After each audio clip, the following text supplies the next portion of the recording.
আসসালামু আলাইকুম এভরিওয়ান, কেমন আছেন? আশা করি ভালো আছেন। আলহামদুলিল্লাহ আমিও ভালো আছি। আজ রান্না করব কচি জালি কুমড়া। জালি কুমড়া দিয়ে মাসকলাইয়ের ডাল দিয়ে রান্না করব। কিভাবে রান্নাটা করতেছি আপনাদের সাথে শেয়ার করব। পেঁয়াজ কুচি করে নিয়েছি, কাঁচামরিচ কুচি করে নিয়েছি, ধনিয়া পাতা কুচি করে নিয়েছি। এই গরমে স্বস্তি পাওয়ার জন্য এরকম ঝুল ঝুল রান্না করলে ভালো লাগে, খেতেও ভালো, শরীর স্বাস্থ্যের জন্যও ভালো।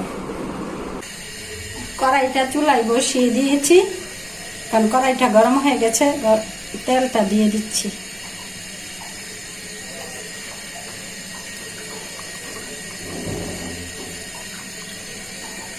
এখন তেলটা গরম হয়ে গেছে, পেঁয়াজ কুচিগুলো দিয়ে দিচ্ছি।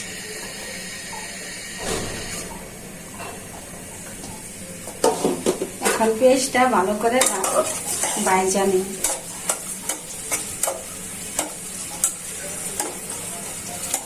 এখন বোনেরা পেঁয়াজটা ভাজা হয়ে গেছে। এখন হালকা একটু ঝুল দিয়ে দিচ্ছি যাতে পেঁয়াজটা পুড়ে না যায়।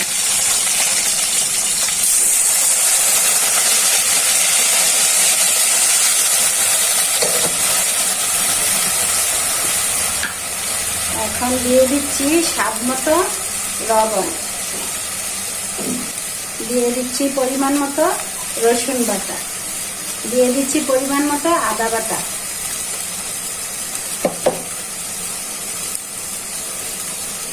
সাথে দিচ্ছি হলুদ গুঁড়া পরিমাণ মতো, দিয়ে দিচ্ছি লাল মরিচের গুঁড়া পরিমাণ মতো, দিয়ে দিচ্ছি জিরার গুঁড়া পরিমাণ মতো।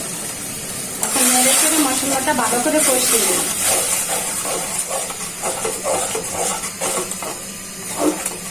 এই যে বোনেরা দেখি কি সুন্দর মশলাটা কষানো হয়ে গেছে।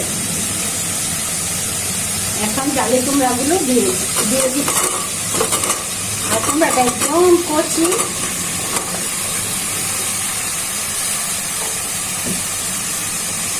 আর কচি জালি কুমড়ার সেন্টটা অনেক ভালো লাগে শুনতে। যে দেখুন, মাছ মাংস রেখে এই গরমের মধ্যে একটু হালকা পাতলা নিরামিষ পাক করে খাবেন, এবার শরীরের জন্য ভালো, খেতে হয়েছে এই গরমের মধ্যে স্বস্তি পাওয়া যায়।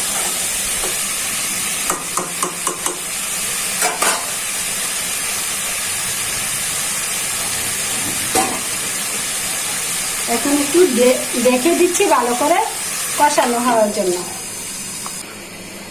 বন্ধুরা দেখি, ও মাশাআল্লাহ সুন্দর মতো কষানোটা হয়ে গেছে।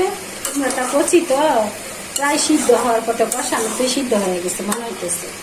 এখন মাসকলাই ডালটা আগে থেকে ভিজিয়ে রেখেছি সিদ্ধ করার জন্য, এখন এটা ঢেলে দিচ্ছি। এমনিতে ঝোল দেওয়া লাগবে না, কারণ এটা একটু ভিজাইয়া দিচ্ছি, এটা দিয়ে ঝোলটা হয়ে যায়।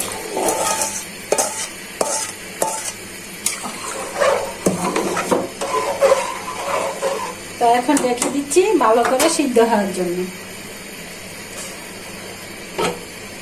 তো বোনেরা দেখি কিরকম হয়েছে তরকারিটা। ও একদম সিদ্ধ হয়ে গেছে, কি সুন্দর কালারটা হয়েছে। এখন বোনেরা তরকারিটা প্রায় হয়ে গেছে। এখন কুচি করা কাঁচামরিচ গুলো দিয়ে দিচ্ছি ধনিয়া পাতায়।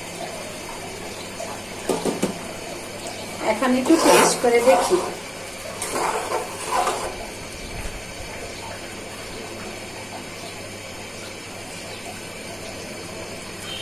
মাশাআল্লাহ সেই স্বাদ হয়েছে। তো আপনারা ভালো থাকবেন, সুস্থ থাকবেন, আমার ভিডিওগুলো বেশি বেশি দেখবেন, লাইক কমেন্ট করবেন। এই গরমে স্বস্তি পাওয়ার জন্য এরকম তরকারি রান্না করে খাবেন, আর বেশি বেশি পানি খাবেন। আল্লাহ হাফেজ।